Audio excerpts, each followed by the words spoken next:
Refilwe Lesufi. I am a professional civil engineer registered with the Engineering Council of South Africa. I am the founder and managing director of Prana Consulting as well as Prana Water and Sanitation. I am the 2025 Vice President of SAICE. My name is Avi Menon. I'm a chartered engineer and a professional town planner. I've started a couple of companies. One of them is Coleco, which does civil engineering consulting based here in Johannesburg. I am the 2025 Vice President of SAICE. An entrepreneur, I think it's about solving a problem, and you could identify any problem that exists today and then go about breaking up the problem. For example, potholes. There are potholes, and how do we fix those potholes? Why are there potholes? Who's supposed to report those potholes? And then break up the problem, look at it, and then as an entrepreneur, you need to find a solution to it. And that's the start of the entrepreneurship journey, is to find a problem. How do you solve it? It could be faster, cheaper, or even a better solution. And in addition to that, you need to make sure that that service that you're providing or that product that you're providing actually has a market to sell it to. Because the whole point of having a business is to generate profit. I think it starts with a vision.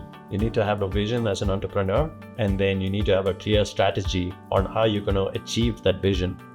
And as an entrepreneur, times do get rough, and it's about staying committed to that vision and committed to the strategy.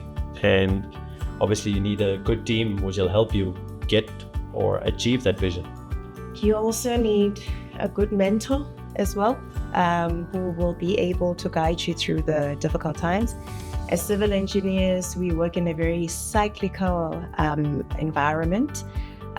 Sometimes government spends a lot of money on infrastructure projects and there's abundance, and then sometimes they don't.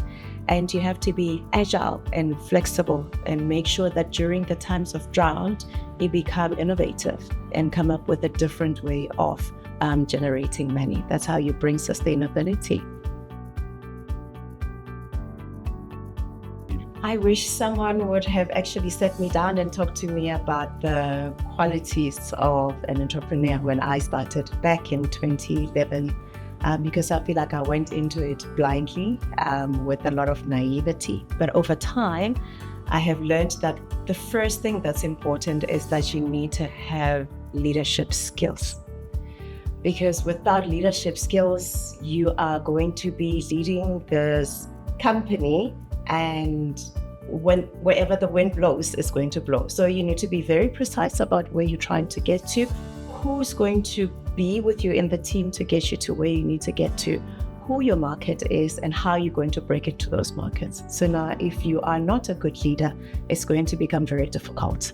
From my experience, I think it's about having the resilience and the discipline to get started. When you work in an entity, whether it's public or private, you have somebody telling you what needs to be done, what you need to achieve. This report or design needs to be out in next number of days. Whereas here, you need to have the discipline to say, you know what, I need to achieve these things. Nobody's going to check up on me. I need to push myself, whether I'm sick, whether I'm hungry, whether I have kids to drop off in school, the client hasn't paid. You need to make a plan on how do you go about achieving it. So I think it's the discipline, and then also the resilience. Times get tough. We had the COVID-19 pandemic, and we had to make a plan on how do we survive it. How do we still run projects? How do we keep our staff busy? How do we, deliver on projects while we're sitting at home? And, how do we communicate? Yeah. So all those are qualities which are required for an entrepreneur. I couldn't agree more. I think the other very important aspect and quality of being an entrepreneur is having your finger on the pulse of what's happening in the industry. because then it opens up your eyes and your mind to opportunities. For example, as civil engineers, we sell time. Now, if you are still using a drawing board to do your designs, it's a stupid example, but I hope that you can flow with it. It means that you are taking like 300 times longer to do work that can actually be done by software that's developed now. And with the fast pace at which technology is developing as well, you need to keep knowing exactly what is new and how can you actually improve on your efficiency, because the lesser time you spend on your work, the more money you make, right? We're in business not because we are generous, but we're in business to make a profit. 100%. And I think it, I get always asked, sorry, I'm deviating from topic, but I always get asked the question, are you born an entrepreneur, or is it skills that you can develop? That's a good What are your thoughts on that? So I never thought that I was an entrepreneur. Back in my younger days, I grew up in a community of serial entrepreneurs. And I would sit and listen to these conversations and see how they were willing to take risks, and they were very bullish about everything that they did. But my personality is so different. I'm more softer. So I thought I'll never be an entrepreneur. But when circumstances presented themselves where I felt that I actually should be stepping up and becoming more involved in the industry, not in the form of being employed, but in the form of being an employer, then I realized that maybe you're not necessarily born with it. There might be an element of it that's born with it, but it can be learned. I agree. What do you think? I agree. I think you need to have the passion for it. It's a lot of time and effort that goes into entrepreneurship, and to start a business, and to grow a business, and to scale a business. Yeah. So one is you need to have the passion and the commitment for it. You obviously have to sacrifice elsewhere. It could be not watching sports or going out with your friends on a Friday or Saturday night. Playing golf. So I think there's a lot of sacrifices, and even from a family perspective, the family does pay a price for it. So I think those are sacrifices that you make. And then if you have these skills that we spoke about and the drive, then I think you can be an entrepreneur. Like you mentioned, I think if you surround yourself with the right mentors, collaborate with partners. Absolutely. And there's many people in the industry who are willing to offer free advice and guide and mentor. I think reaching out to organizations such as SAICE plays a big role in helping achieve, your dreams and ambitions. I also think that as an entrepreneur, you need to know a lot, or make it your business and intentional to know about funding. Because without money, your business is going absolutely nowhere. Cash flow is so important. So you need to know how to manage your expenses in the company, how to generate and increase your revenue to make sure that you've actually got enough money to keep the company going. And speaking of funding, when projects come and you require a huge capital boost, what do you do? So you need to then start researching and know who to go to. What different types of funding is there, and which one is the right one for you? I think it's so important.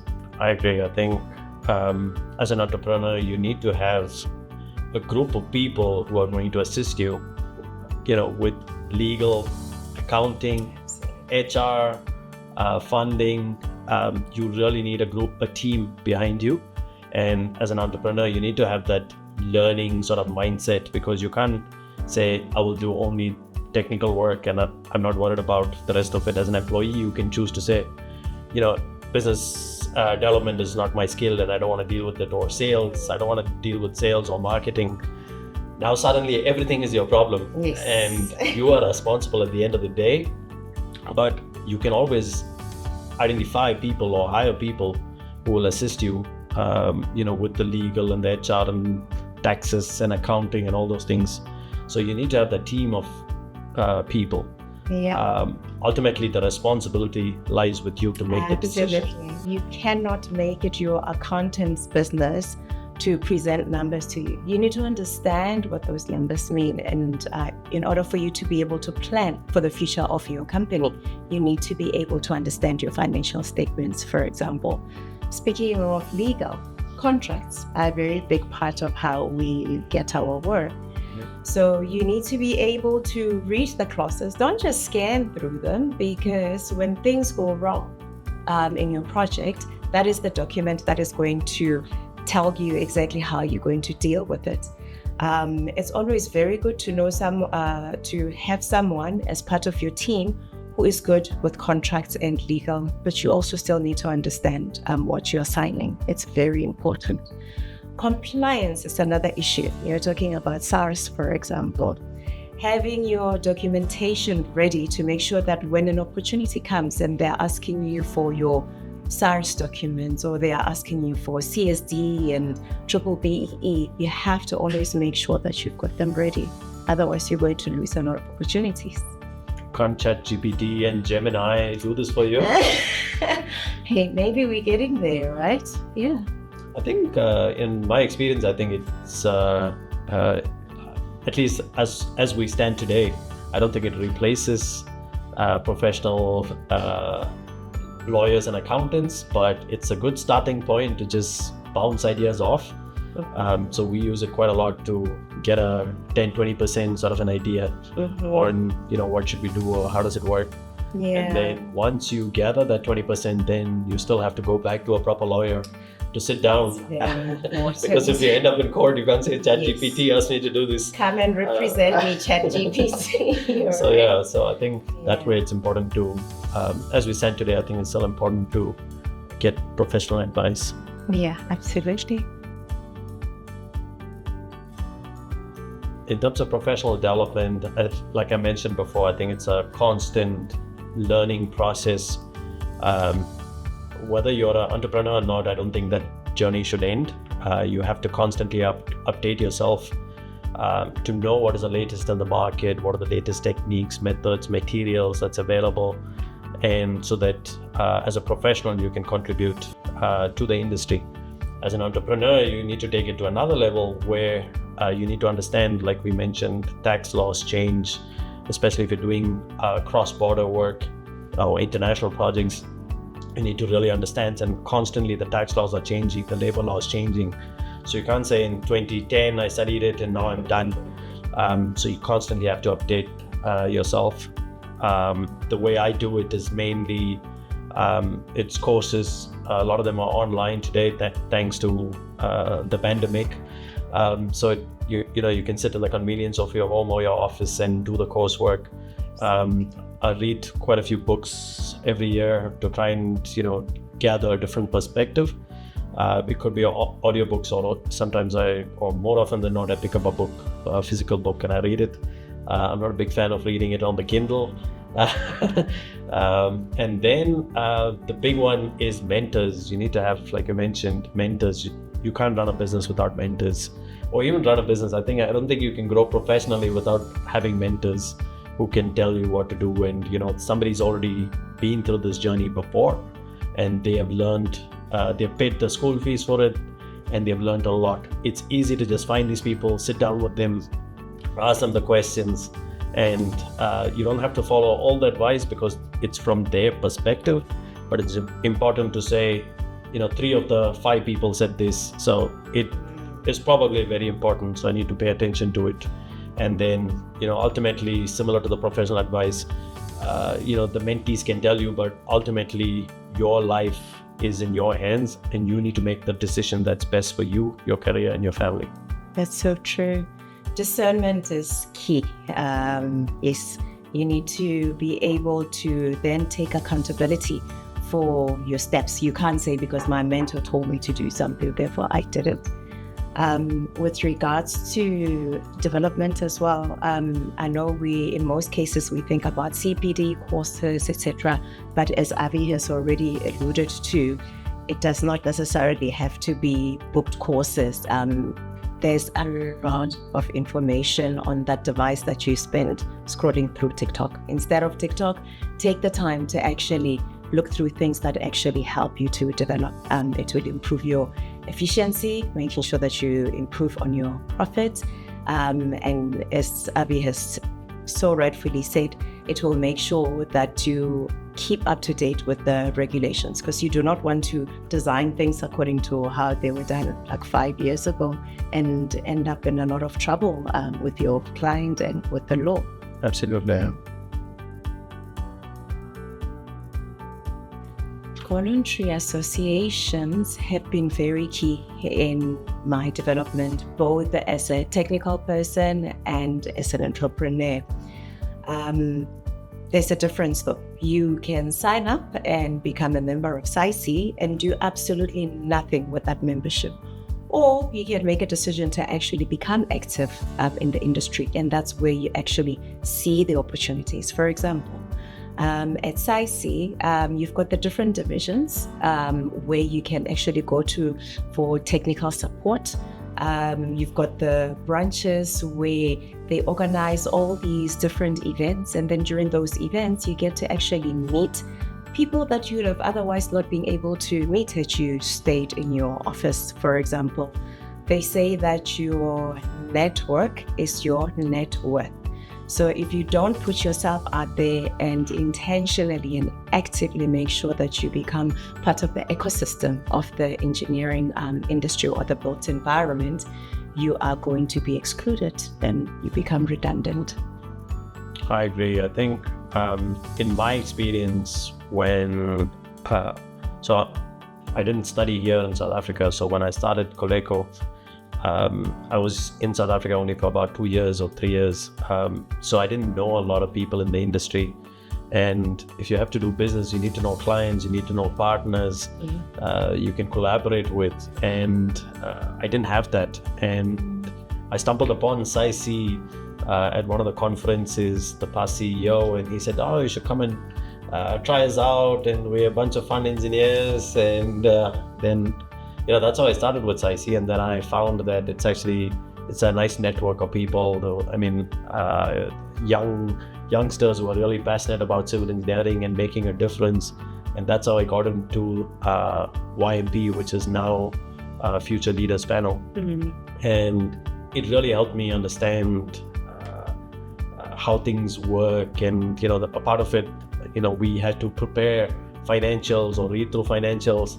So that was my opening into understanding financials, and I never studied accounting in school or varsity. So it was understanding a whole new world, which opened up for me, and also things like corporate governance. So all these were new topics to me, and it helped me understand it because SAICE existed for so long, and there's already systems in place, and it was nice to be a part of those systems to understand. So without paying tuition fees or CPD, I got free CPD, learning. And I think that's the role that SAICE played for me in my entrepreneurship journey. And for the rest of them, I think, like I mentioned, there's courses that SAICE offers. There's a bookshop here at SAICE's office in Midrand, Johannesburg. And there's a lot of networking sessions. There's golf days, and branches have events. The technical divisions that Refilwe spoke about has events. So it's about being involved and being a part of that, interacting with fellow engineers. As a transport engineer, I was only involved in the transport engineering space. I never ran into an environmental or a geotech or a fire engineer. And SAICE provided that networking or platform for me to meet all these people, and especially the older folks who have been in the industry for 30, 40, 50 years and, carry all this wisdom. So that really helped me in terms of business. And then obviously since then, I've collaborated with a lot of SAICE members on projects, on existing projects, and even on new projects. And when I have queries on, for example, geotech, I've reached out to you and said, can you send me a quotation for this project, and let's put this project together. So I think that's the value add that SAICE or any other voluntary association provides. And I think it's important that entrepreneurs get into it and be involved in it and not just be a member and pay subscription every year. I'd like to think that for me, the legacy that I would like to leave behind is infrastructure that serves and meets the basic needs of our communities, irrespective of their income, their race, their gender, but access to infrastructure for everyone. And it always boils down to the why. There's a reason why I actually decided to become a civil engineer, and it was because of the disparities that I saw in infrastructure that is provided in the urban areas versus the townships versus rural areas. My grandmother lived in a village where there were no sewer and there was no water connections from the local municipalities. We had to walk kilometers. I guess maybe it's not such a long distance, but as a child it felt like forever, with buckets and to go and fetch water and then bring them back, which I could tolerate. The problem was needing the toilet. It was the biggest challenge because then she had a pit latrine, and whenever we would go visit there, I would have a problem with going to the toilet. I couldn't wait to go back to my home in a township where the only sanitation technology I knew was a flushing toilet. So when then I asked my father to say, who makes this decision? Like, why is my grandmother's environment like this and mine like this? And then he then started explaining about the past and the spatial discrimination and how it was decided where money gets spent on infrastructure. So the legacy that I would like to leave behind is, and it doesn't even have to be my name, but the legacy that I'd like to see the industry leaving through SAICE, hopefully as a catalyst, is that all South Africans to have access to basic infrastructure to restore their dignity and be able to meet their basic needs. Yeah, from Coleco's side, I think our tagline says building better communities. And what we try and do is on projects, we try and go that extra mile, because the project has got a scope and it says this is what you're supposed to deliver. What we try and do is literally go that additional mile to say, how do we improve it, the life of the community, the life of the client. We recently landed a project with National Transport, and it's a 3-year contract, and we had our first, so it's a JV between 4 companies.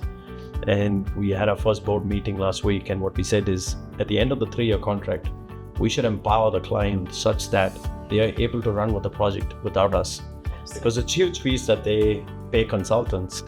I'm speaking of it, I'm shooting myself in the foot, but as consultants, but I think it's something that we want to achieve is empower the client that they don't need to reappoint a consultant at the end of the 3 years, because they can do it themselves.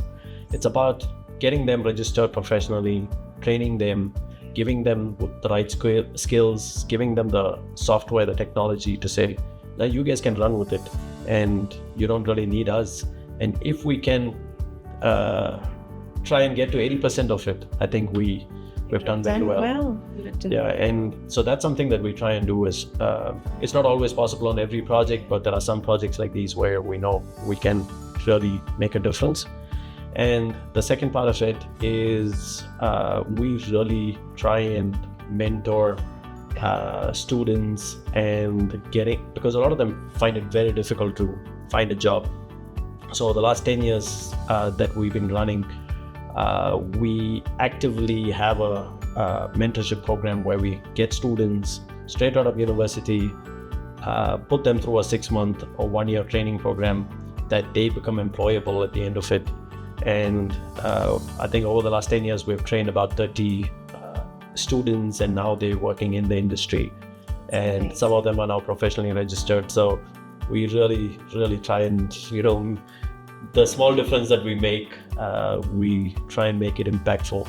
Yeah, that's amazing. Similarly at Prana as well, we've got a structured mentorship program. We don't just only take in internal graduates, but also because there's such a need and such a lack of mentors out there. So we even take external graduates who are wanting to apply for their registration, and we mentor them. And it's one of the most fulfilling things ever to get that phone call after a long journey of 3 or 4 years, because it's a long commitment. It is. This mentorship journey.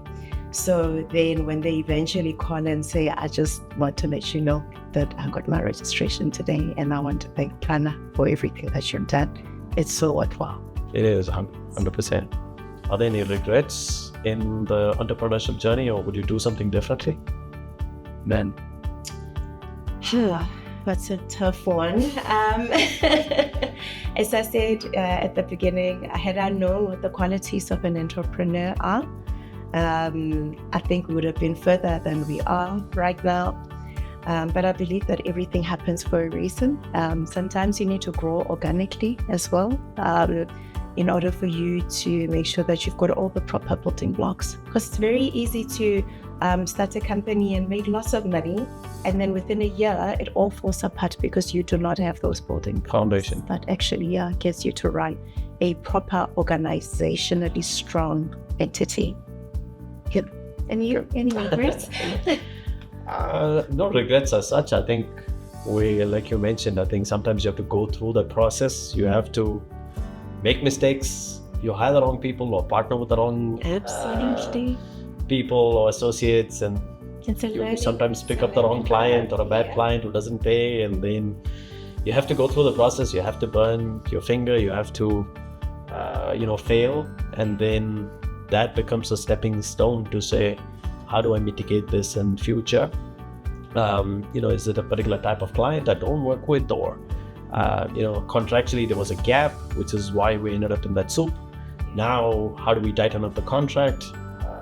And I think it's like I said, I don't think it's a regrets. It's more about you have to go through that process. You have to learn. It's the learning. And the most you can do is surround yourself with the right mentors and take advice. But at the end of the day, it's your journey, and you should enjoy it. Yeah, and take advantage of voluntary associations such as SAICE. It will make all the difference. It will become that stepping stone or that launch pad that actually takes you to the next level.